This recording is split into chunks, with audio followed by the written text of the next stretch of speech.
This is gateway to KwaZulu-Natal, to the Zulu kingdom, to a thousand's beginning and in a million returns.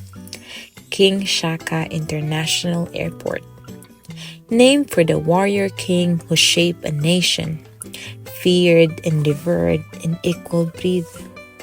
Built on land once covered in cane, fields, and many more. The airport stands like a sentinel, glass and still rising from the hills north of Durban. It's newer than most, slick, efficient, opened just before the 2010 World Cup, like a fresh welcome mat for the world. But what makes it matter isn't just what it looks like, it's what passes through. Families waiting with bouquets of flower, taxis idling outside in the humid air, the woman in traditional Zulu dress waiting for her son coming home from Cape Town, the Durban auntie eyes sharp for her cousin arriving from London, lovers reunited, friends separated, businessmen rushing, and the pilots strolling. Languages flow through its halls.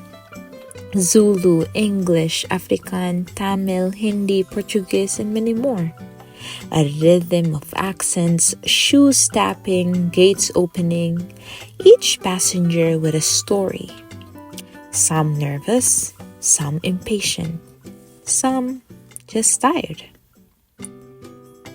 And when the plane finally lifts off, when it pushes through the thick KZN air and bangs over the ocean, you see it. A green sugarcane, red earth, blue waves, Durban glinting far off to the south. You're reminded that this place is beautiful. King Shaka isn't the biggest airport. It doesn't try to be, but it holds weight. It holds memory.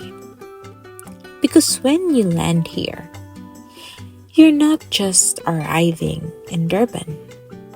You are arriving in the heart of something older, something stronger, something alive.